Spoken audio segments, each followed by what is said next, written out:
Welcome to episode 2 of Oh the Humanity. I'm your host, Rob Wright. It's a tale of two shows, which might be the usual, as I have an enjoyable conversation with Russell Cutek and Cassie Gibson coming up. We'll be discussing a topic of which I'm pretty unfamiliar, EDM, or electronic dance music. You'll want to stick around for that. These two seem to be genuine people, and it was truly a pleasant conversation that gives me hope in what artists will continue to do for the world. But first, unfortunately, there are darker things to address, much more harrowing than my lack of EDM knowledge and all things cool in general. What I'm about to say may be upsetting, even to many well meaning people that do not use their faith or their politics to control others. My comments are not meant to attack or belittle. They are meant to cause introspection, objective evaluation, and further the pursuit of truth while cutting through myth. The world will change drastically in the very moment people start to realize most human beings are better people than the God that they worship. Words and symbols and actions are important.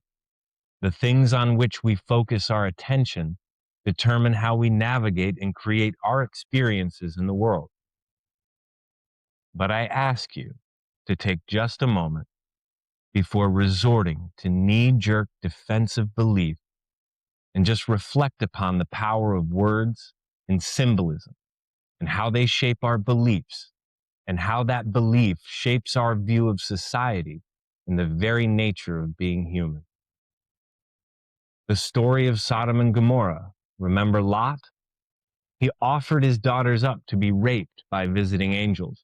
And this was the decent man in the story who was saved from the destruction. The story of Abraham being told by God to sacrifice his son in a loyalty test akin to a cartel leader or despot demanding a blood oath. Jesus inviting his disciples to participate in a communion ritual involving the symbolic drinking of his blood and eating of his flesh.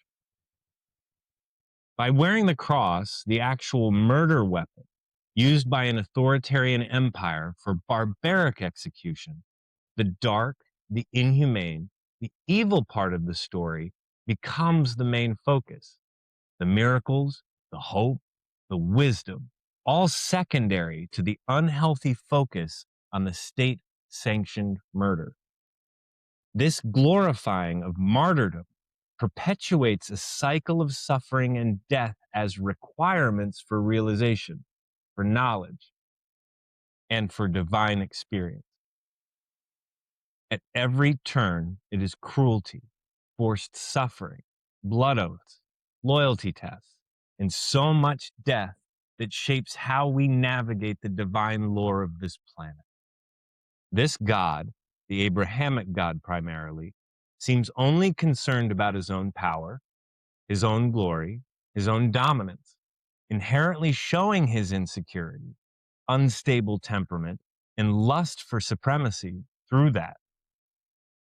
He tries to convince people by threat of eternal torture and suffering that he is the Most High, which inherently shows he fears the power of other divinities usurping his power if he doesn't have the people fully behind him. Therefore, this Abrahamic God cannot possibly be all-powerful, or he would never fear the worship of ones who are inevitably weaker or false.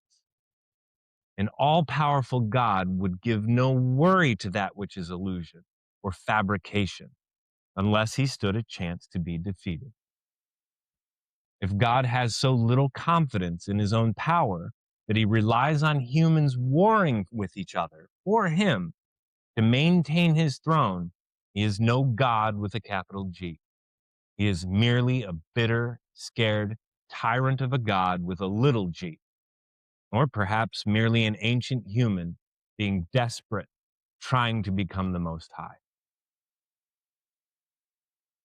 True power sits confidently in its power, not needing to wield it or flaunt it. True power sits in silence, in wholeness, in a steady unfolding of nuanced beauty and mystery.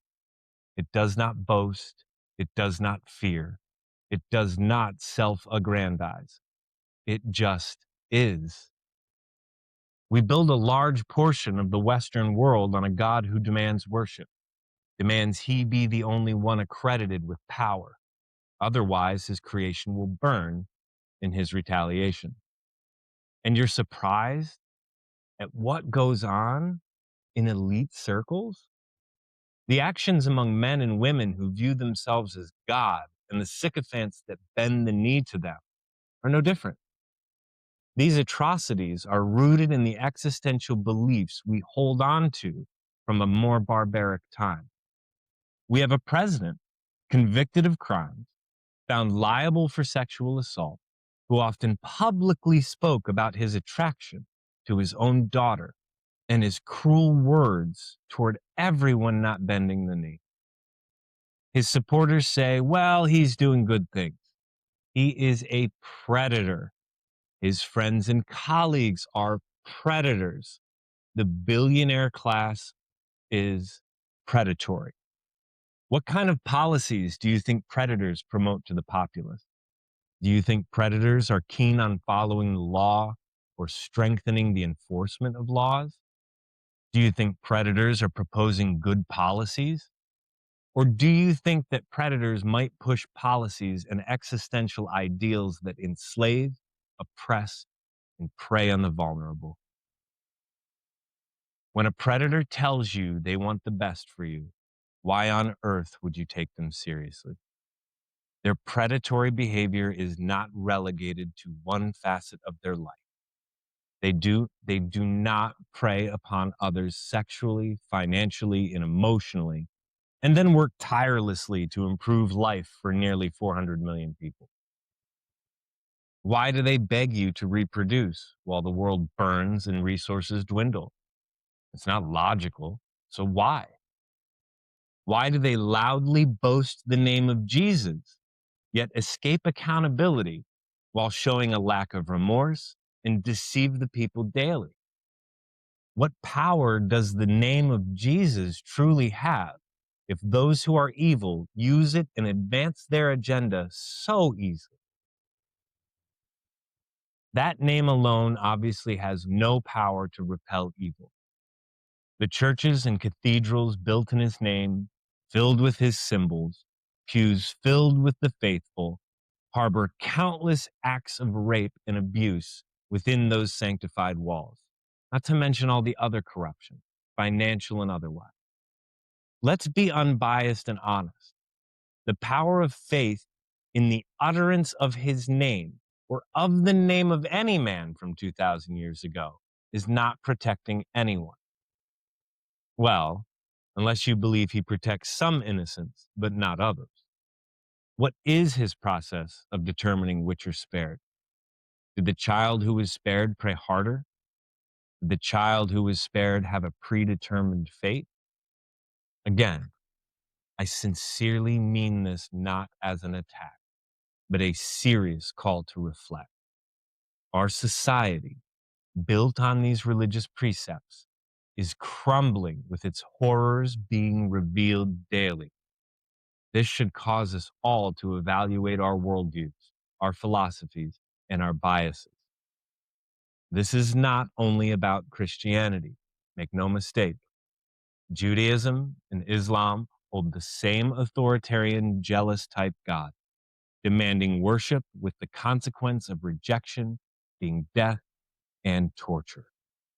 They come from the very same angry desert God, demanding glory while allowing suffering for us all for millennia.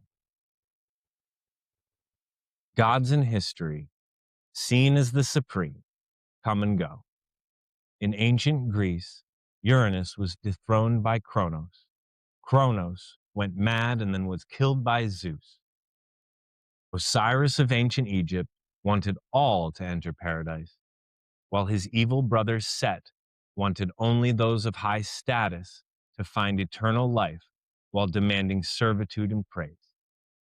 Osiris was murdered for his desire for spiritual equality. Many mythologies speak of these forces at odds, dying and rising gods, repeating the same themes throughout diverse cultures as symbols and archetypes of worldly evolution and change, while the universal truths remain consistent. So, why do I bring this up? The importance of words, imagery, and personality of the deities we try to understand. Well, the cruel and oppressive nature of Western society, built on harsh religious precepts, is the reason. We are living in a society that is the fruit of a poison tree. We are programmed to follow our fears, to conquer others who are perceived different, and emulate a God who demands to be seen as supreme, resulting in a violent, cruel, superficial civilization that clings to superstition for hope instead of empowering people to rely on their highest potential to build a peaceful, prosperous community. We grew up playing G.I. Joes and with toy guns, so it's ingrained. This is what life simply is to our developing brains.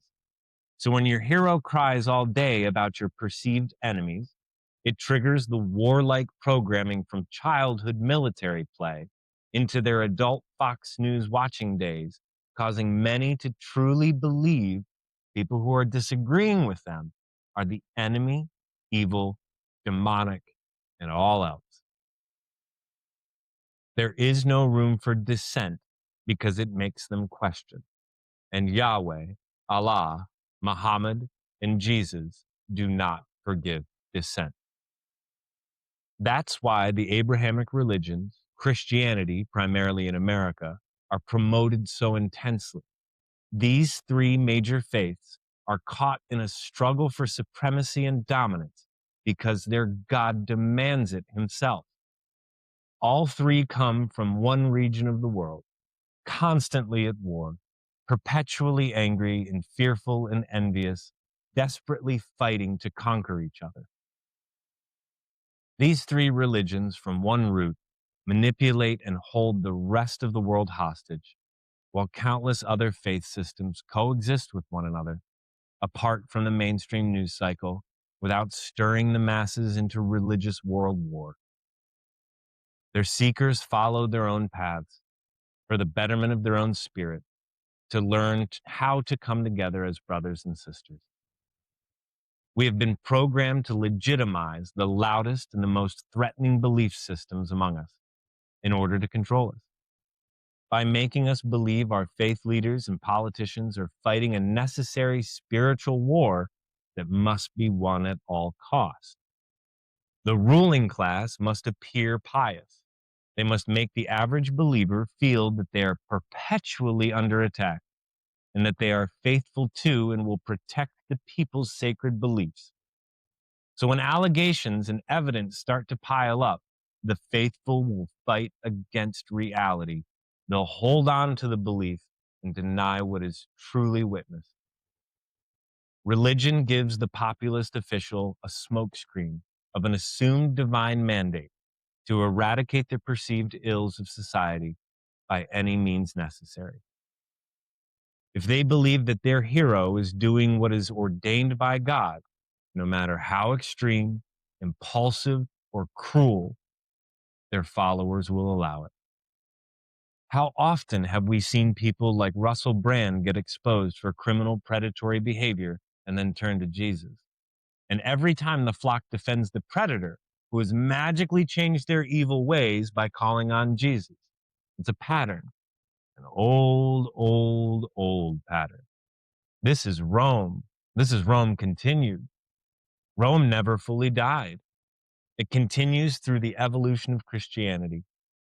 Rome couldn't physically exist anymore, but philosophically, religiously, and intellectually, it lived on, emulated by emerging empires, pushed by missionaries, pushed by predators, preying on those seeking faith to understand a broken world. A world broken by the very beliefs and functions of the thing to which they cling. Our society has idolized the rich and powerful, Unchecked capitalism has trained us to seek material gain and supremacy, elevating wealth, celebrity, and influence by giving them the attention and adulation of the gods, allowing us to be blind of their true actions. We ignore the subtle and not so subtle self absorption in their casual remarks. We have a deficit as a society in identifying and rejecting narcissists, sociopaths, and psychopaths from attaining prominence.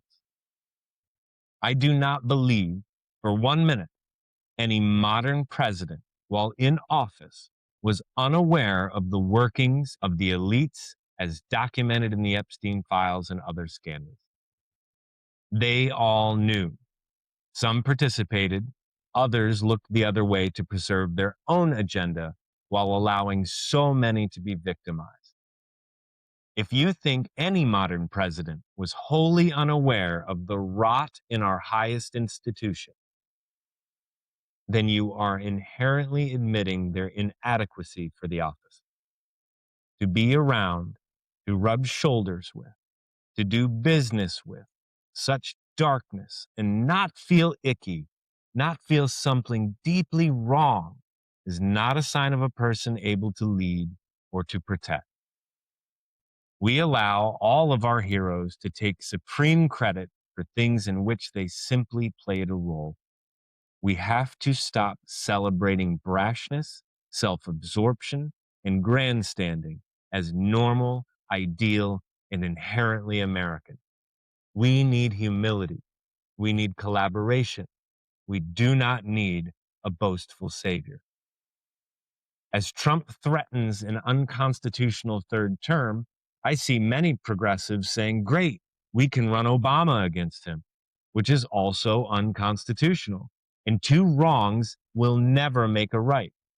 The powers that be want you to shred the document that ensures your liberty. They want you to fight criminality with criminality.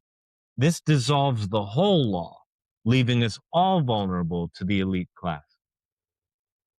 Looking to one hero, one man, one woman, one movement to change the trajectory of human events will only perpetuate our oppression and enslavement. We should have no more time for people wanting all the credit. We should expect true humility and a desire to serve the people from our elected officials. In a world where Donald Trump and his pals are so cartoonishly evil, it could be an easy setup for something more subtle, more shrouded, but just as evil to replace him, causing us to rejoice that the obvious evil has been defeated, while a more clever, restrained evil takes its place. Be very wary of what comes after Donald Trump, or what they try to implement. His obnoxiously enormous amount of public depravity could be a setup to install yet another false hero. It just seems too orchestrated.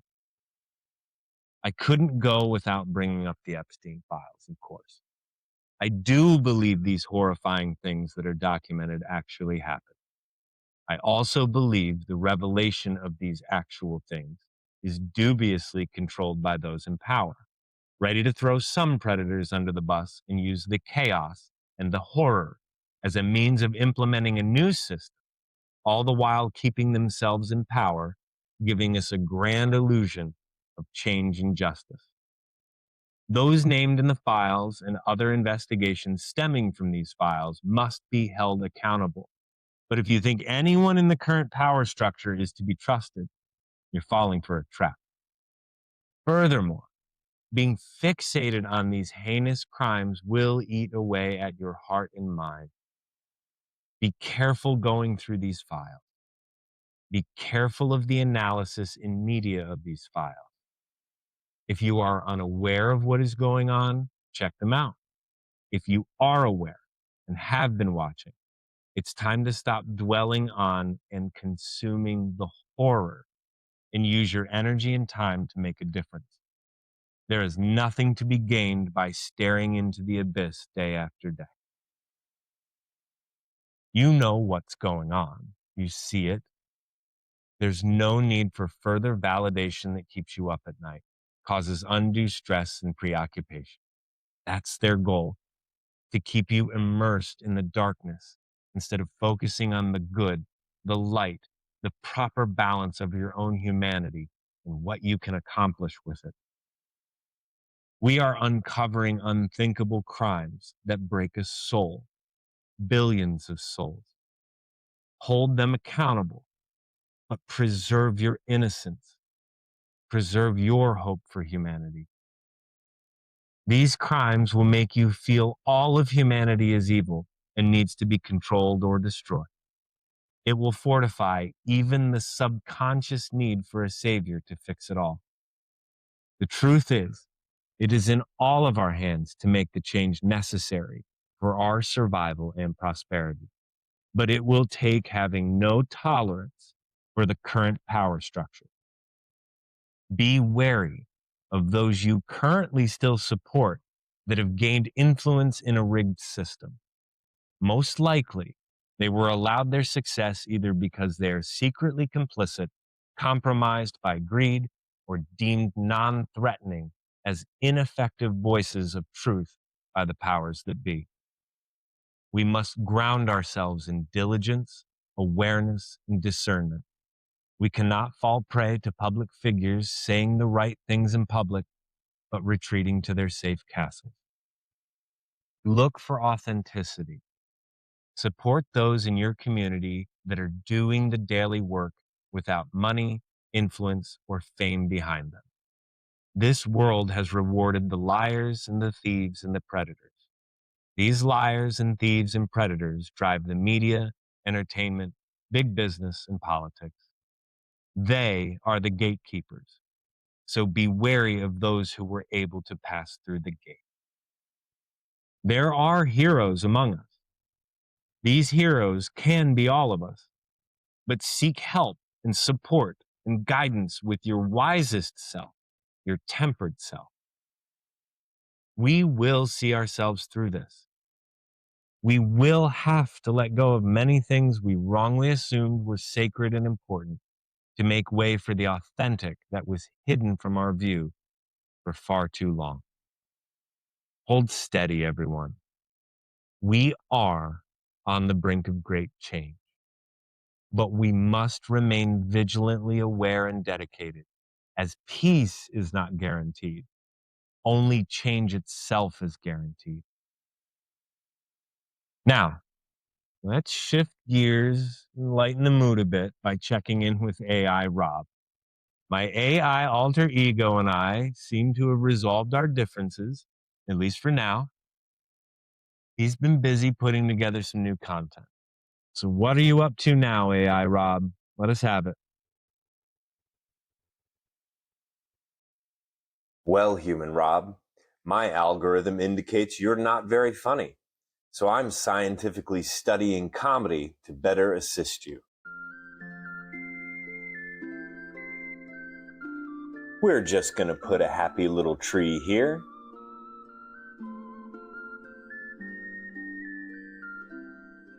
And if you make a mistake like this, just give in to the voices in your head telling you you'll never amount to anything, and just quit painting and sell pictures of your feet online.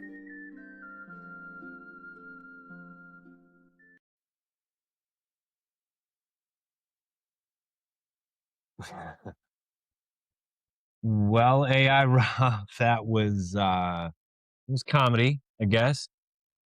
Since we got a truce, I'm not gonna mention how glitchy it was with the head shake and all of that. But otherwise, let's move along.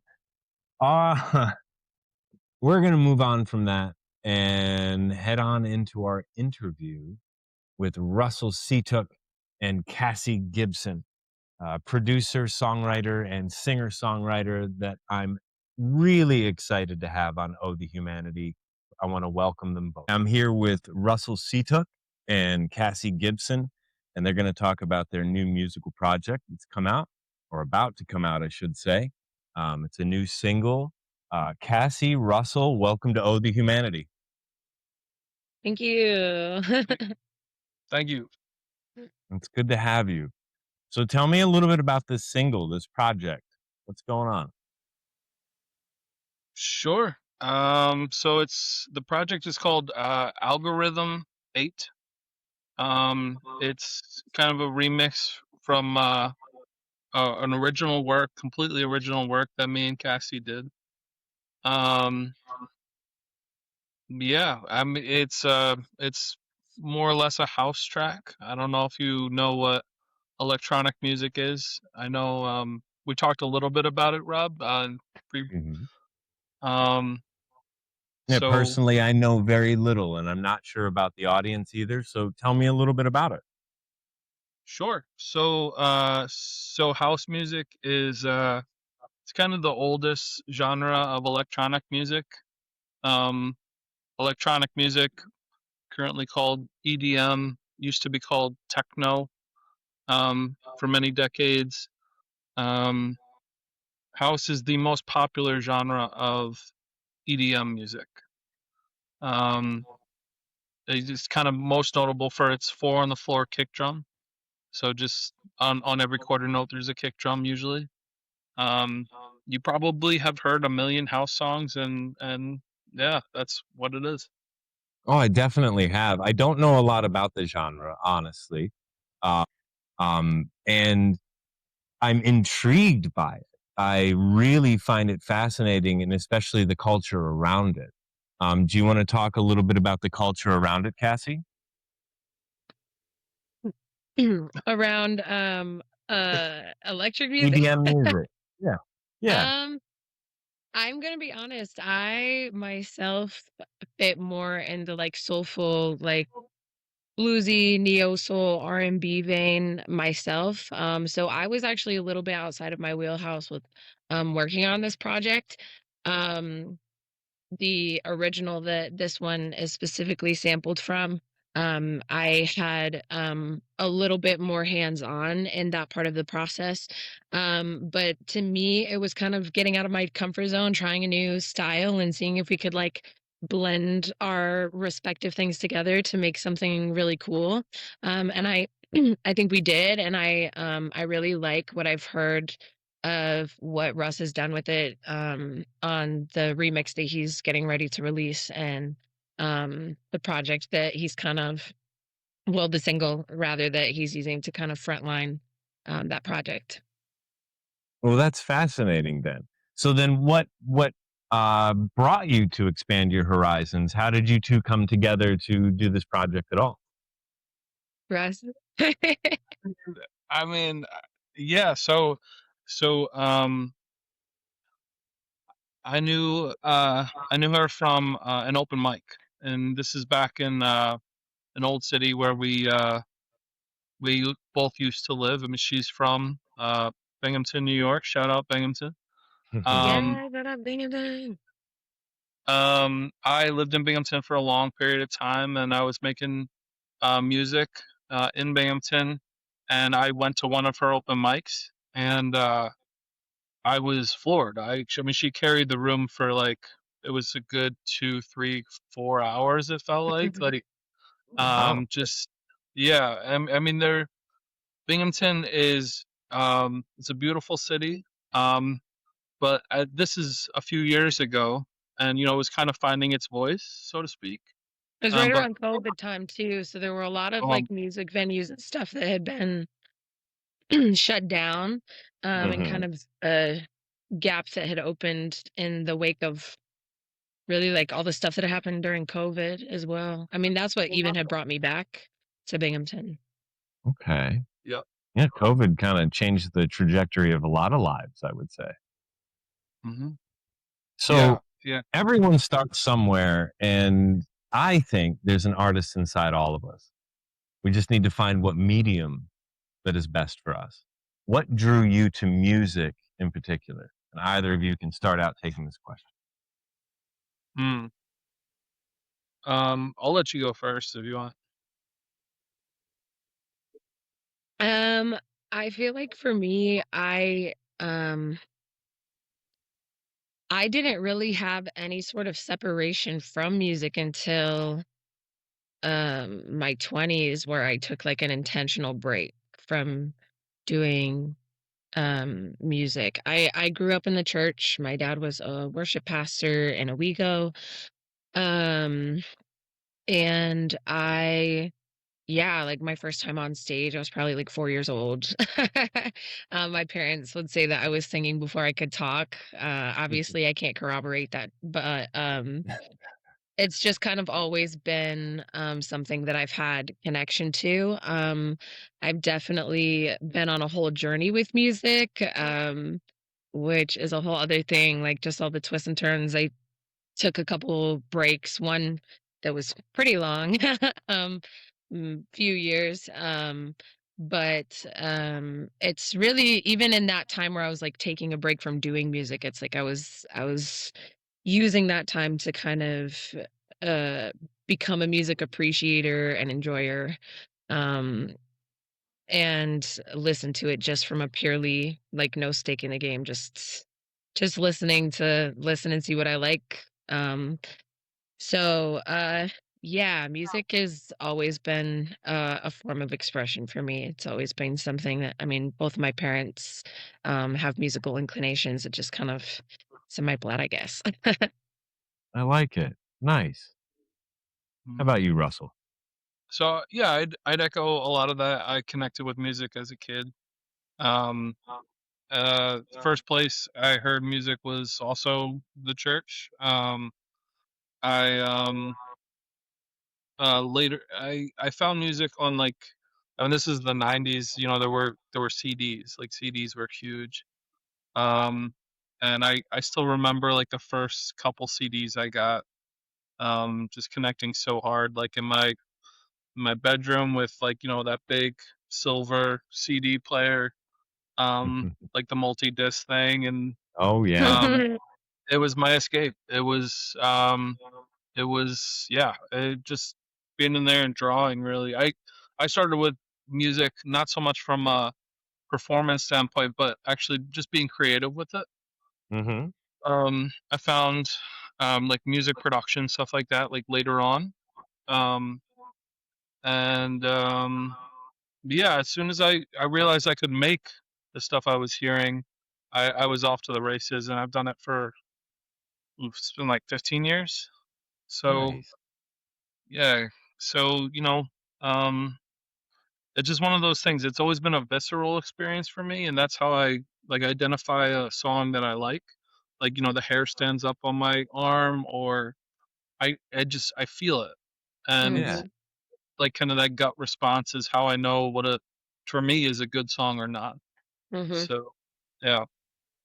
It's the soul of it. I feel like I think that because of growing up into the church, I think I one thing that was instilled in me that I still carry is the idea that like in my opinion, all music is inherently spiritual. There's like an energetic frequency to it. And I feel like a lot of my earliest introductions to music were music that was like specifically trying to tap into the spiritual essence, even more so than it was, musical skill.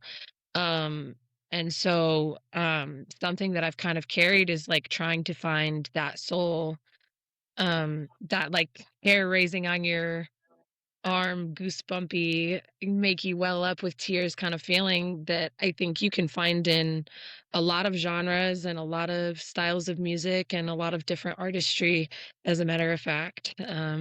But that, yeah, like that's kind of the driving undercurrent, I feel like, for you, me, a lot of artists. It's that feeling. Yeah. Mm. The way it Yeah. moves us, the way it's able to give a physiological response, from Mhm. something that is beauty in sound.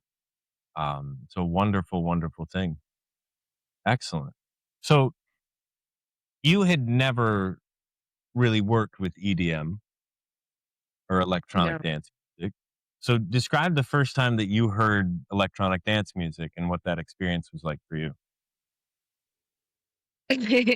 Um, for me, I think going back to what I was saying before, one of the things that I really respect and admire about Russ as an artist is how I feel like he incorporates soulful elements into his music. I appreciate that EDM isn't like the only thing that he listens to, and you can tell um that there's emotion behind the stuff that he's making. I actually like growing up and even into my early 20s, I wasn't a huge fan of the genre because to me it was just like very repetitive.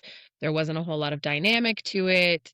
A lot of times I didn't feel like they were like really like saying much, and it was really more just about the vibe. I think it was largely associated with, the parties and the feeling that you get when you listen to it, when the bass is like really, really loud and you're in the room with the lights and the people.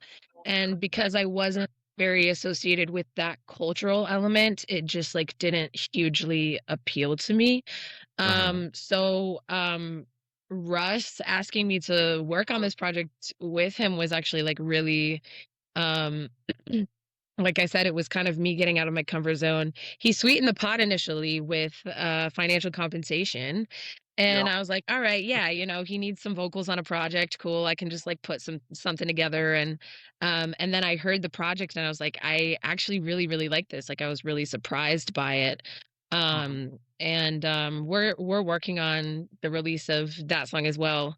Mhm. But when he had approached me about the remix he was doing, there was a little bit of nervousness of like, am I gonna like it with what we had originally worked on and, what my style is and whatever. And once again, I was just like pleasantly surprised and I really enjoyed it. And I think that's one thing that's really cool about Russ is that he has songs and mixed material that can even pull in somebody like me who's like not actually a huge fan of the genre as a whole, or maybe or hasn't really gotten into it, I guess. And I've had other friends kind of introduce me to some aspects of that genre. Like I had a friend introduce me to Jersey Club. I like Jersey Club. I really enjoy the drum aspect of that. And I realized how expansive electronic music actually is, that it's really not just one thing. There's actually a lot of different sounds that kind of umbrella under the broad stroke term EDM, and there's actually like a lot of different ways to interpret what that even is, I feel like. Oh, Right, 100%. right, Yeah. Yeah, I'd love to speak to that. So, electronic music is one of the few genres with I think it's maybe the only genre where there's a ton of subgenres. So like and every subgenre has a following. Now like I think most genres have like subgenres, rock has like alt rock and metal and right. punk, etc. Um I would say the only genre that's really coming close to like the amount of subgenres is probably electronic. I put it up there with rock. Um as far as like the movement goes. Sorry, I'm getting a call here. Yeah, so um it's great. It's great. I initially the initial demo I sent Cassie was like an it was like it was an R&B song. It was my attempt at like an electronic R&B song. Mhm. Because I knew from her performances that that was her passion was R&B. Or at least one of like the things she loved to write, loved to sing. So I made an R&B song. Um Mostly it was like kind of neo R&B, like it was a lot of electronic elements but also me playing guitar. Um and we compose it took us a whole summer to compose the song. Hmm. But we made this incredible I don't even know what genre it is I think it's like real R&B. It's Yeah. like if R&B was EDM. We're Yeah, still it's very experimental R&B yeah. vibes. Yeah. Well, Yeah. I think you're displaying right there why there's so many different subgenres in EDM. Mhm. That it's not just one thing, it can be anything and overlap with the other genres as well. 100%. Yeah. Yeah. So the original project, we will release that soon, but this kind of this house remix version is going to be released first, and um, we probably have a video that's actually in post production now. Um, and that actually will be released in March. So yeah, it's kind of a project that's just kind of steamrolling, and we're really excited about it. And I bet the closer it gets to launch, the more excited you feel, the pressure that comes in. It's What becoming describe your real. process as you get closer to it? Yeah, I recently moved to Rochester, New York. Kind of bouncing around here for a while now, and my roots are a little further downstate, but a lot of my roots are. But I'm growing some roots up here, and I love it up here. And there's a platform for music. There's a lot of artists up here, so it's easy to collaborate. It's easy to find visual artists, um, and also producers of videos. So it's yeah, kind of steamrolling up here. I showed my project to a few people um, a while ago, and yeah, so it's coming together. Well, that's great. Yeah. So there's a misconception that EDM is just pressing play. Can you Mm. walk us through a snapshot of your creative process from a blank Oh, sure. project to a unique sound? Great question, Rob. Great question. So so to so DJs in general get that rep. Like it's just kind of they're up there. It's a lot of smoke and mirrors. We hit play, and then there's so many visuals and lights. You don't really see any mixing, right? But Mhm, to answer your question, there's two parts to being a DJ, so to speak. There's the mixing element, performing, and then there's production. So music production, like all DJs who are making their own music technically are music producers, and what that means is they're at least proficient in like being a studio musician. So like studio musician, we were talking before, like it's like kind of the latter half of the Beatles career where they moved into the studio and were doing a lot of like post production on stuff.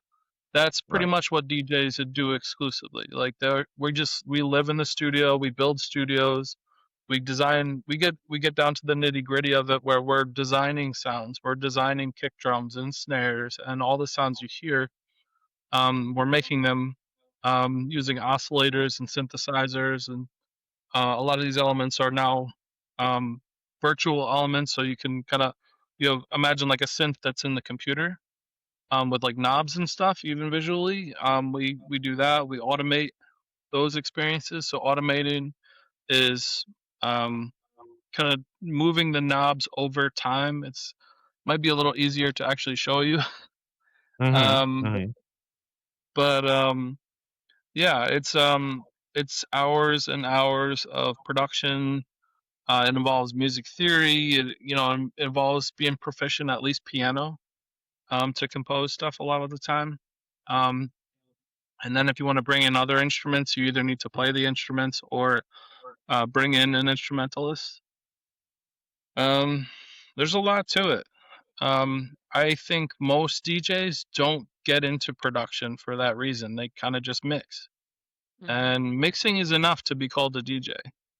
Mhm. Um, mhm, yeah, and so most DJs you see play out, um, or just typical little parties or whatever.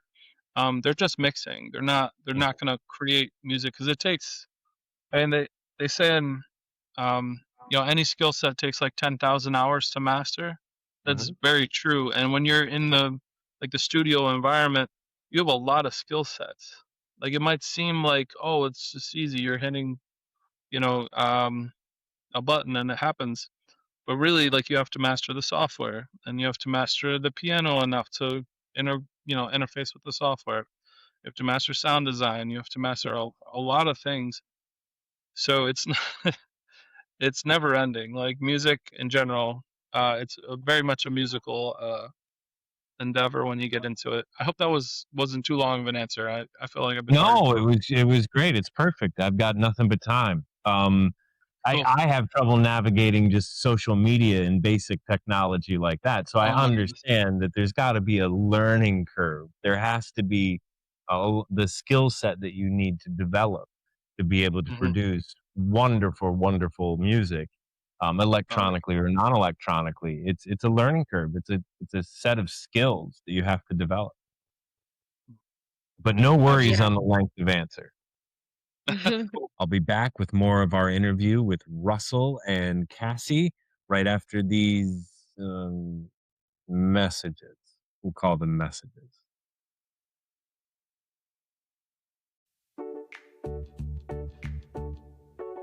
Did you get planted on farmersonly.com, but love didn't bloom?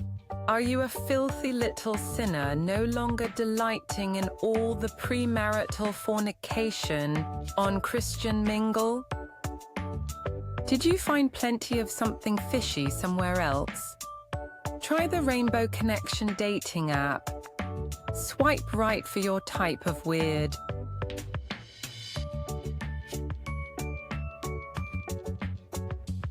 Am I gainfully employed? I'm in a bit of a transition.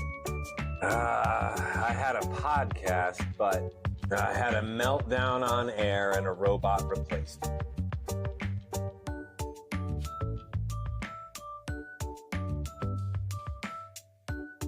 So they claim that which is divine is ineffable. But I think I'm pretty effable, don't you? What am I into? What am I really into? You.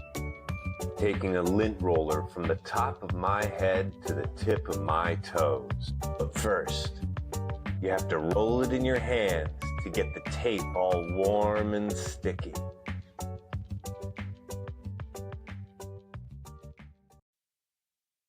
We're back with Cassie and Russ, and I wanted to ask Cassie about her recent relocation, and she told me during the break a little bit about this thing called the Ugly House. Tell me about it. Yeah.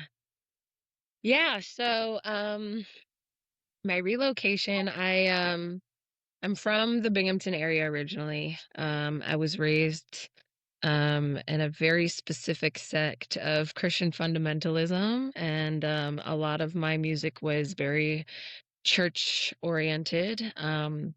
And I was like kind of like in the city, but not of it, so to speak. Right. In terms of like my circle is very small. So um then I moved down to Atlanta. I lived in Atlanta for a few years and ended up relocating back to Binghamton when COVID hit. And this time my brother was living like in the city. And so I was a lot more involved in it. I spent a lot of time there. I was going a lot of places. I started an open mic. And I just got really involved in the community. There's a lot of really, really beautiful people in Binghamton, but there's a lot of things that they have to struggle and be resilient through. And a lot of those things are things that it's like could be helped, houselessness and food crises and mental health crises and substance crises and all of these things. And I think that's part of what makes the art and the artists so good. Um, Absolutely. and so but I was, kind of in this space of being like, I what can be done, right? That's the question that everybody always is asking is like what can I realistically do, Mhm. Um and my music was popping off in Binghamton really quickly, really easily. And it had started popping off in Atlanta before I had come up to Binghamton due to the COVID reasons. And so I had it in my head, coming back down to Atlanta, I could pursue, amplify, expand my music career. And the hope was to get to the top, and to really get to a place of at least some level of money, power, and influence so that I could funnel that right back to these issues that I was seeing in Binghamton, um, and try to put something behind it because one of the things that's like very real, and I feel like especially we're seeing now, is that it's the people with the money and the power that call the shots, right? So Mhm. um, there's a point in time where it's like if you have a level of that, I can walk into Binghamton with my stack and be like, all right, this is what we're going to do, and you can't tell me no. Right. um and so that was kind of my thought process for coming down, and I was fully intending to insert myself into the industry.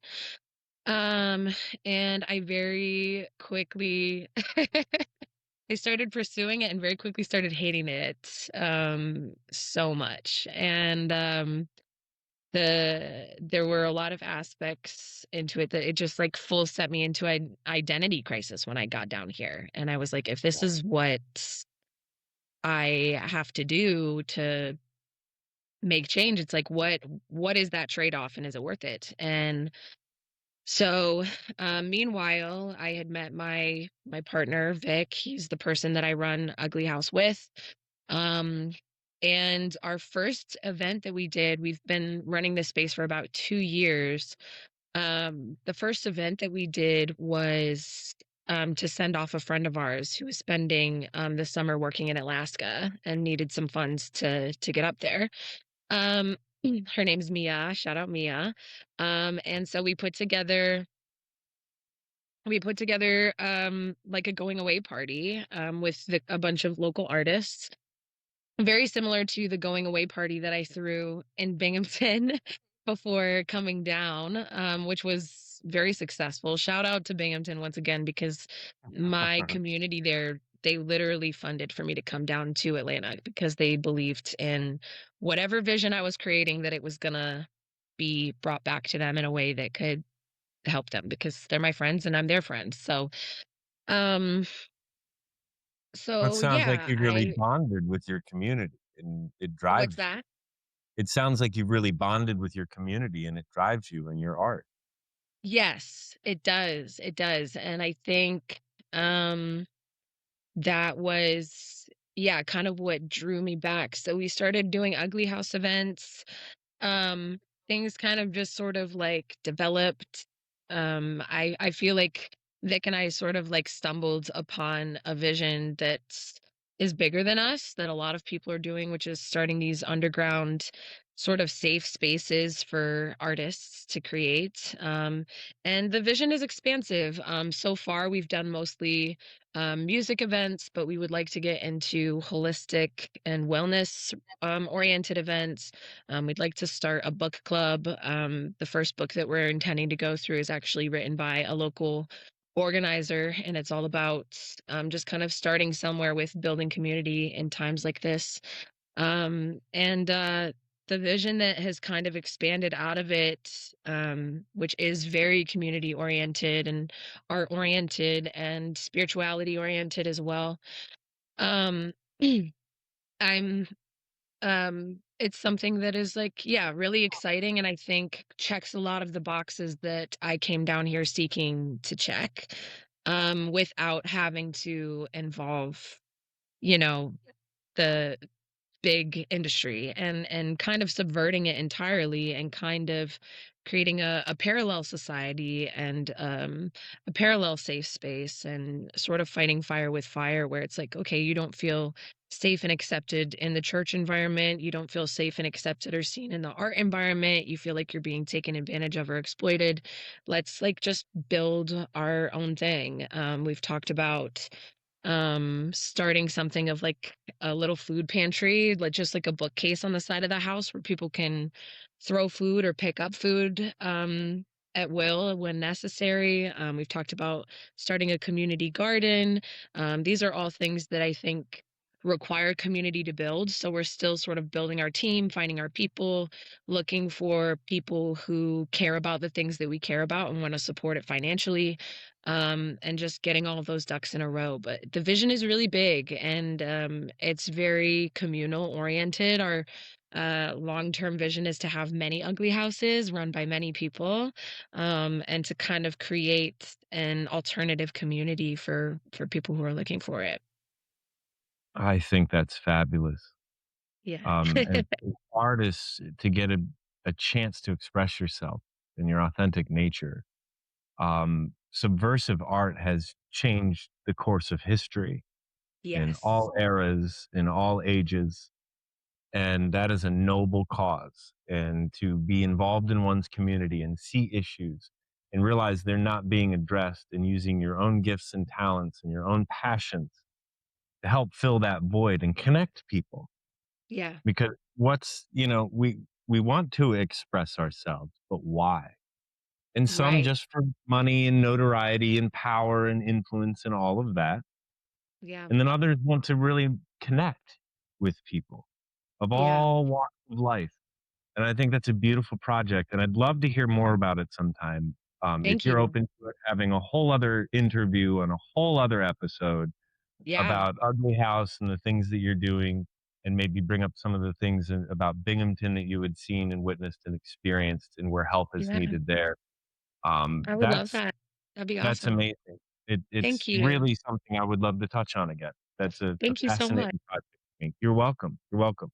Yeah. Now, that being said, what do you think Russ brings to your current project, Cassie? I think Russ brings a lot to my current project, actually. One of the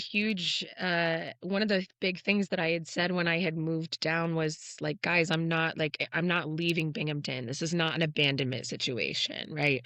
It's about building bridges and cross connections. And so Russ, when I lived in Binghamton, he invited he first of all, the way the way that I even met him was I was waiting tables at Taco Garage, and he knew that I was a waiter there, and I was serving his table, and he was like, "By the way, I'm a producer. I'll give you $50 to come into my studio and write something for a song." And I was like, "Bet," you know? Here's a guy. Um and when I came, first of all, I fell so in love with the project that I was like, $50 is cool, but like I want to actually like help make this. And we ended up just like tag teaming the whole thing. And during that time in the studio, we had a lot of really, really valuable conversations around life and spirituality and purpose and how to find inner peace, your inner compass. He's the one who connected me with Church in the Wild. Shout out Church in the Wild. It's a really beautiful space Hey, in Binghamton. That once again, they're doing their part to be the hands and feet in the community and to create a safe space for people who feel like spirituality at large is not safe because of their traumatic experiences with the church. And so he's been not just like a really, good project partner, but also become like a very deep friend of mine, somebody who holds me accountable, who asks me how I'm doing, and from a genuine place of really wanting to hear all of it. And he's offered me so much encouragement. I mean, like Russ is a big reason why I'm even on this path and why I am even pursuing the things I'm pursuing, and we're even approaching Ugly House the way that we're approaching Ugly House. Like he's very largely been an inspiration to me, not just as a musician, but like as a human being. So I appreciate his heart. I appreciate what his vision is for the community, how he wants to use his music and his passions and his talents. And I think that he's not just a great producer, but he's also a great mentor for people as well. That's thank you so wonderful to much. hear. And likewise, Cassie. Likewise. Thank you. Yeah, Well, now, thank you. Russ, tell me what Cassie brings to it. Uh, I mean, a, a lot of positive energy, in many ways. I think, like the musicality, like her knowledge of music and songwriting it just floors me. Like I remember when we first made the song, I had sent her the demo. I approached her. It's a fact. I approached her at this restaurant, Taco Garage, and I Which I offered her have to 50. say, it sounds Yeah. like I don't wanna disparage Taco Garage, but it sounds like a place where I go buy a Taco Bell taco and take it there to get fixed. Is that how that works? Oh my, That if you're ever Like, in I love a Binghamton, taco, but Taco Garage, there has to be a story behind that. it's a converted garage into a restaurant, I believe. Mhm. Uh, Alright. it if you're ever in Binghamton though, the best tacos easily downtown Taco Garage. Yeah, Just it's Okay. fantastic. it's not Shout like out to authentic Taco Garage. Mexican tacos, it's kind of like a Tex-Mex situation, but it's really, really Mhm. good. Like, the food's just, like, good. Yeah. Fantastic. And they for years they did open mics. Oh. And Cassie started that, I believe, at Taco Garage. Yes, And I it got did as an yeah, employee. I was like, "Hey, what if we did this?" And my manager was like, "Yeah." That's and great. it got so good she made the local news. Like that was the level of impact. And so I had approached her. At first I wanted her to be on a house song. I was getting tacos with my buddy, a fellow DJ, Joe Henny. So he yeah, shout out Joe. Shout out. Um yeah. I offered $50 to be on a house song originally, but then I rethought it and I was like, no, her lane's definitely more R&B. Let me see if I can give this a shot. And um, but yeah, so she came into the studio after hearing it. Um, it was one take. She was like she heard the song. I had like flushed it out a little bit more, and she was like, all right, let me see if I got something. And she just went into her phone and sat on the couch in the studio for about an hour. And she stood up to the microphone. She's like, "All right, I got it." And she stood up, and in one take, she did the song, like just one take. Impressive. And it was that we actually ended up still using that first take. Mhm. It was that solid and authentic. And there's something about first takes in music. A lot of the time, you can't reproduce that approach. Right. And Yeah. it was I, like, it technically had killed it. issues with the first take where I was like, it's not, like, perfect, so I had come back into the studio to do more takes, but it just, like, didn't capture the same, like, energy that the first one had, so I was like, Mhm. "Run it." You know? Yeah. But like every note in the melody, every note, with the exception of the bridge, we had to compose the bridge later. Yeah. But every note, she hit it out of the park. Yeah. Without practicing at all, she just stood up and did it. And that to me is the mark of like a extremely high performing musician. So like Absolutely. so there's that. Also just the energy in general, the creative spirit she brings to the table, the way she's able to network and build a network and build like a community around a lot of her work is just it was unparalleled. Still, it probably is unparalleled down there. I mean, Atlanta's a much bigger city than Binghamton. Um, I'm sure there are people similar to her vein, but I don't think there's just no one else like her to me. Like it was just Thank you. she's very talented and she's authentic, you know. And yeah, we had a lot of spiritual conversations. We ended up relating spiritually a lot. She Mhm. was going through some things at the time, and I had been through some things in my past, like spiritually, as far as like God goes and higher power concepts go. Um, and so yeah, we had a lot of really just good conversations, a lot of really late nights eating Chinese food and just watching YouTube videos and sharing influences. Yeah. And that was part of our process, like Shout out Mac find Miller. Mhm. oh Mac Miller, oh my God, um, yeah, yeah. So I think that's all I need to say. She just a lot of talent, and just a great person. So Well, it sounds like you have a lot of admiration for each other, and that has to yeah. make the process so much easier and more enjoyable. It's a lot of hard Mhm. work to put things together. And when Oh, personalities don't always mesh or something's a little off, it's really hard to put a project together to the best of your potential. oh, for sure, Yeah. for sure. It's a chemistry. Like you can't replicate the chemistry. Especially with music, there's got to be chemistry, or it just the project itself doesn't have a voice. Like it doesn't work. Yeah, I think we have the perfect amount, like that perfect type of chemistry where we do have obviously very different approaches to music and very different ears for music, but because there is so much respect and admiration for who we are as people and how we do approach our art, we're able to challenge each other and create something that neither one of us would have created by ourselves. Mm, Facts. that's a Yeah. wonderful perspective. That applies so much in all areas of the world, in all industries, you Yeah. Mm. know? Coming together with your differences to create something you wouldn't on your own is a wonderful process.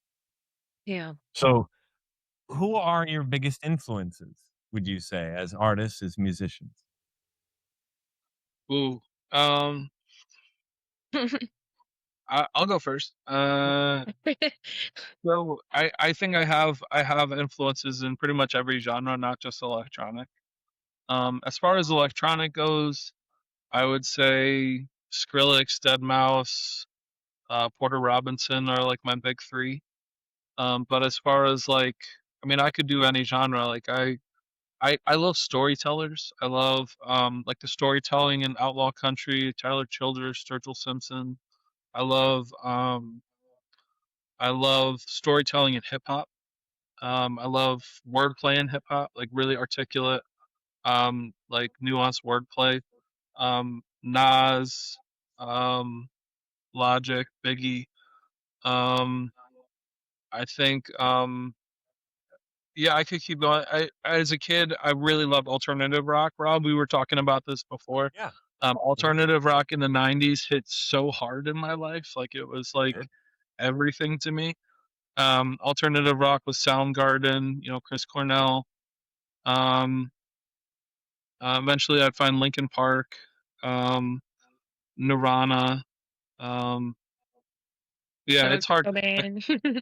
yeah, I can't choose one. Like as a DJ, like I go through so much music, and I try and keep an open mind. Like I really don't believe there's any bad genres. Just like impatient people.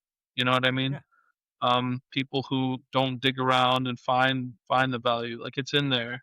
It's not always on the surface. It's usually not on the surface of any genre, but it's in there. Especially with something that you might not resonate with right away, it takes Mhm. effort to kind of see the artistry and the craft in it.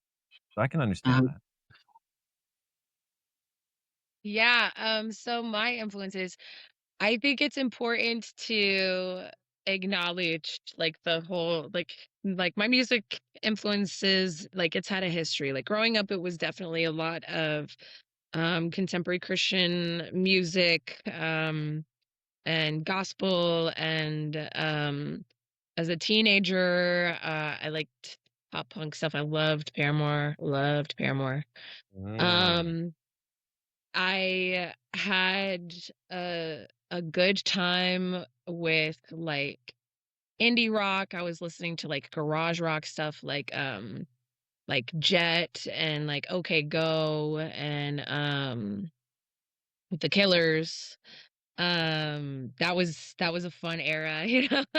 It really was. And then and then and then from there, like I started to get into like folk music, like the Avett Brothers, Iron and Wine, the Civil Wars. I really loved all of the vocal layering that they did. The chord progressions were typically pretty simple, but that's because the focus was on vocality and lyricism. Like the lyricism was really heavy. So those were a lot of my influences. My dad was a huge blues guy, so I enjoyed the blues. I got exposed to some BB King and Stevie Ray Vaughan. A lot of my secular genres, it was like limited. Like if it wasn't Christian music, I wasn't allowed to listen to it growing up. So my Right. world was really small. But and like the some of the stuff like I listened to like Fall Out Boy and Paramore, it's like it's because my friend like burned a CD and I like snuck it and was listening to it on my Walkman. And Right. so Makes it even that was kind sweeter. of yeah, so that was kind of my history. I remember Lauren Hill was a standout Mhm. person for me in terms of like I didn't get introduced to her for real until I was older and like out in the world, but I watched Sister Act 2 when I was like 12 with my Right. grandma, and I remember hearing her sing His Eyes on the Sparrow and just like crying, just like, oh, tears. So then, when I took my break from music and I kind of started deconstructing from the church and kind of like expanding outside of that, it very much became about, okay, what do I gravitate towards? Just like the world is my oyster. I can listen to whatever I want. I'm not limited, what do I gravitate towards? And it ended up being a lot of blues, neo soul, R&B, so like Lauren Hill stays like, oh, Lauren Hill, I can't talk enough about how amazing she is. Mm. Mac Miller's a big influence. Sir and Daniel Caesar and her and Victoria Monet, and I mean the list goes on and on. It's a lot of Black artists. They have a lot to say and a lot of really beautiful story. They're the pioneers of most of the genres that we've listed, even the ones that we don't know, like that Right. that they're behind. So Right. um yeah, like a lot of stuff like that. I really like JID. He's a hip hop artist. I kind of I like to hyper fixate on like a couple people at a time and just like listen to them over and over and over and over again until I like get sick of it, and then I can like move on to something else. Um Immerse yourself. So that's sort of my listening method and sort of the different artists that have come out of it. Matt Corby, I love Matt Corby. He was a big transition for me, really soulful artist. But yeah. So That's fabulous.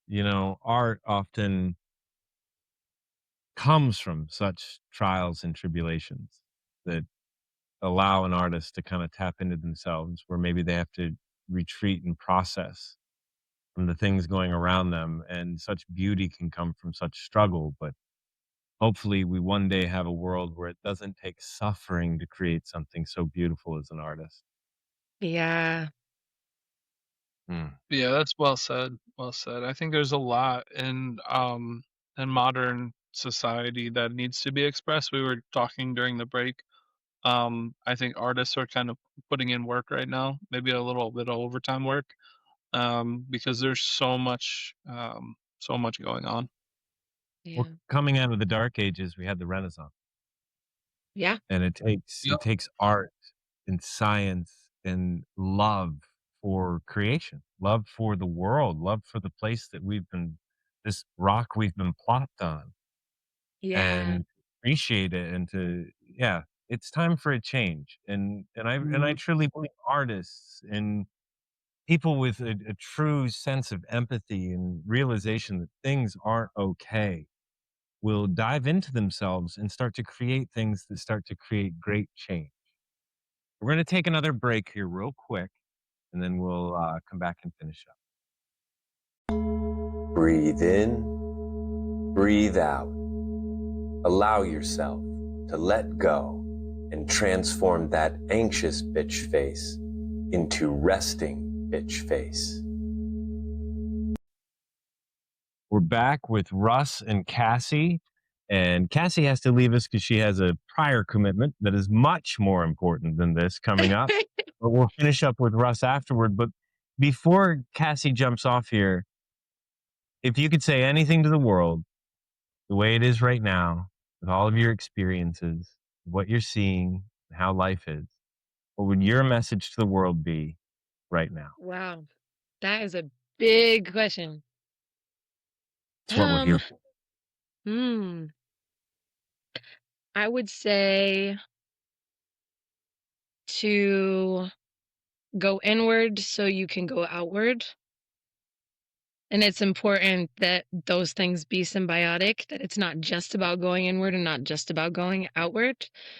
I would say get in touch with the divinity inside you, Mm. get in touch with the compass inside you, with your intuition, get in touch with your ancestry and heritage before um, the establishments that be took over. Um, get in touch with your neighbor, get in touch with nature. um, and understand that all of our problems are interconnected. That the heaviness that you're experiencing in your heart is connected to the heaviness being experienced in the world. And that's why we go inward, so that we can go outward. Because in order to experience a true peace shift in your own life, there has to be the question of, how can I contribute to the peace of the world at large? Because how are we as individuals supposed to be expected to experience peace in a world that's not peaceful, right? And so how can we create a world that embodies that? And have hope. Remember that you're not by yourself. Remember it's okay to be discouraged, and okay to be um angry, and okay to be sad, and okay to be grieving over the way that things are right now. Just don't let that be the end of the conversation. Let that grief be a symbol of the hope that you feel inside for what you would rather see instead. And then ask yourself what you can do to make that happen. I love it. Well said. Well said. Russell, what would you want to say to the world? Shoot. I think the world at large is going through a lot, and I just like to remind myself that everybody's human. Everybody is experiencing their life, from a first person perspective, and that everybody is trying their best in their own kind of world, um, and that there really is no difference between people. I think everybody has that baseline of humanity, and um, I just remind myself of that. I think a lot of powers that be want us to be divided, um, either into two parts or more than two parts. And I just remind myself that whenever there's there are no others, right? It's all humanity. Um, and this concept of the other comes up in human history, and it's used to separate, and it's used to divide and marginalize. And you can see it as a really kind of negative theme throughout human history. And so I just remind myself that there are no others. We're all the same people going through this crazy journey of life, and we might as well help each other for that reason. That's just my perspective. Wonderful. Now, you both give me a lot of hope, because there's a lot of stuff going on, and it gets really, really dark. But to see a Yeah. couple of artists who I've just recently gotten to meet that carry such a mission of authenticity and empathy and kindness and hope, I think inspires us all. And I love to see it, and we need to see more of it. And so thank you for your messages. Thank you. Thank you, Well, Rob. Thank you. well, Cassie, I'll let you go. I really, really enjoyed having you on the show, and I want to thank Thank you you so very, very much. much.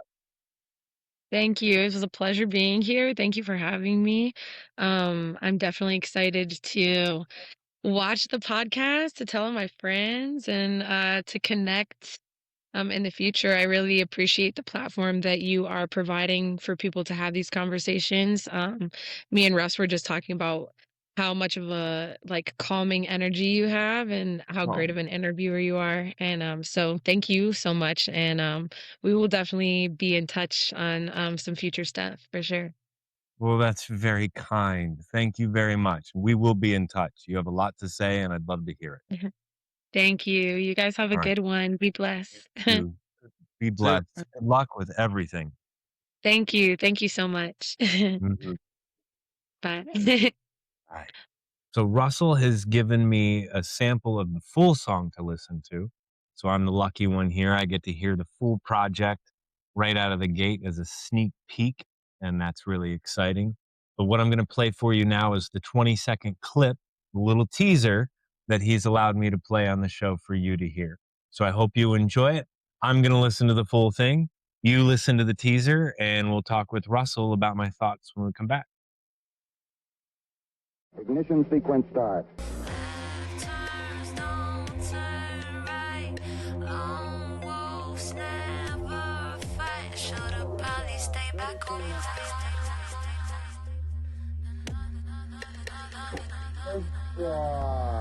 We have a liftoff. So what do you think? Well, I think those glasses make the show, honestly. I I have to, you know, like we discussed before, I don't have a background in listening to EDM, any techno, anything. I haven't been in a club for probably 15, 20 years. I'm an old man just trying to possibly hold on to any hipness that there was ever in me. So, but when I hear this song, I have to tell you the blues inspiration and the R&B really come through. Yeah. Um, and the things that I've never gravitated toward electronic music before is sometimes a lot of the tempos I can get overstimulated really fast. And when there's a lot going on in a piece, whether it's music or any type of art, sometimes it takes me a minute to really absorb it and put myself in a place where I can really be open to hear it all. What I found is the tempo changes were so smooth and not jarring. It didn't jump into a time or a meter that threw my whole system off or anything like that. Um, I really I found it to be such a perfect example of ordered chaos. There was all these like it's going in different directions with the beat, the tempo, the lyrics, but yet somehow ends up all going in the same direction in a very harmonious way. And it was very pleasing. I enjoyed the heck out of it, honestly. I really thought that this was a great track. And I am not uh, an expert in this genre at all, to say the very least. I really enjoyed it. This is something that would make me want to explore more of electronic music. I love rhythms. I love beats. In my own even mindfulness practice and spiritual practice, I love drumming and shamanic drumming and different Mm. things like that. That that help get the body in a bit of a rhythm to connect with a certain frequency or vibration of the body. And what I found in your beats here and the music in general, I could do that. I could see myself Wow. not just throwing my hands up in a club, but sitting here and listening to it and finding it moving me. And that's what I found important, and it really it struck me. I think this is a wonderful piece of music. Absolutely, Thank you so much, Rob. Thank you. Like all your kind words. Wow. Thank you. Um, you're welcome. yeah, we've worked on this song for a long time. Um, and she's an incredible singer, incredible storyteller. Um, and yeah, absolutely right. It was kind of inspired by blues, R&B, but then we took it out of that realm and we put it into this kind of electronic soundscape. Um, so yeah, thank you. I'm glad you enjoyed it. I'm glad that you enjoyed it. You know, if I we can have like, one person enjoy it, honestly, like that's our goal. Like we're not trying to like make it big. We're trying to make music for our friends and our tribe, so to speak. And so thank you. hmm Yeah. Well, I think that's a wonderful, wonderful goal. I find that this has a mass appeal to it in a sense. Um, we all kind That'd of be, tend to that'd be like cool too. what we like sometimes. What's that? That would be cool too. Like we're not gonna say no to mass appeal.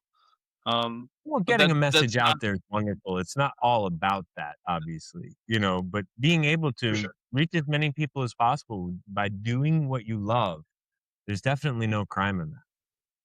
Oh, for sure, for sure. Um, yeah. Well, thank you again for listening. Thank you for having us on. Thank you so much. This has been for both of us. This has been a great experience. It gets us in touch with a lot of stuff that's really important to us. Music. Also, both of us are spiritually minded, and so yeah, this has been an honor, man. Thank you. Oh, it's been an honor to have you. It's a really great interview, and you guys really exemplify what I'd like to platform on this show. Humans being human, in all of their creative ways and all of our idiosyncrasies and all the things that make us unique to one another and as a whole coming together. And you guys were great. It was great to have you on. Thanks, dude. You're welcome. And I wish All you right. all the luck and success and just people being moved by the things that you're creating, and keep creating, my friend. Yes, the song should be out. Let's see. The song should be out, I want to say the 20th will be the song drop. So that's the song. And I hinted at the video. The video is going to be released on March 14th. There will be a kind of a special event and the video release. So we'll have to get back together around then, and we'll have to do a full on video reaction, because I can't wait for people to see the project. It's locally produced here in Rochester, completely CGI, completely custom CGI. No process was automated. No AI was used. Um, by a local animator. Incredibly proud of the project. So yeah, I want to shout out him real quick. Citizen P Citizen P. is that's his how he's known around town. Um, he's an incredible animator. We will have to touch base with him too. But yeah, Yeah, thank you so much. absolutely. Thanks again. Oh, Thank you're you. welcome. I can't wait to see the animation. I can't wait to be able to. We'll play the full song. I'll play a clip here on the show, on today's show, but we'll play the whole song once it releases, and we'll kind of revisit this conversation and put it out there for everyone to hear and see. Correct, because there will be that video, and Yeah. so hopefully I'll be able to play the video as well. Oh yeah, And I'm looking forward to that animation. dude. Thank you so much. This has been an honor, man. Thank you, and good luck to you with this endeavor of yours. I think it's going places. Like this is what we need right now. So thank you. Ah, well, thank you very much. I'm humbled by that. And I hope people are enjoying it. And I'm glad you enjoyed your time here. It's been an honor to have you. Oh, thanks again. I was saying. No problem. I hope you enjoyed the clip of Algorithm 8. I can't wait to share the full version of the song because I was lucky enough to hear the entire song, and it is worth the very short wait until it releases. Well, that's it. That's the show. I want to thank Russell and Cassie for a fantastic interview today. And I look forward to connecting again with them and seeing what lies ahead for both of them on their journeys. A shout out to AI Rob for his solid effort and his assistance by studying comedy. And I'd also like to thank the rotting corpse of America for the unending complex nonsense that provides endless discussion that will ensure I never run out of things to talk about. I do say that in reluctant jest. Maybe it was too much. I don't know. But in all seriousness, it is now or never for a positive change in our society. It's now or never. If you are enjoying the show, please subscribe to my YouTube channel and be sure to check out robwrightartworks.com. That's robwrightartworks.com for more of my work. And if you haven't enjoyed the podcast, subscribe anyway, just for something new to complain about. So thank you for watching. I'm truly appreciating all of the support and the encouragement. And I hope to see you in 2 weeks for episode 3. Until then, take care of yourselves and each other and keep pushing for truth and understanding. See you soon.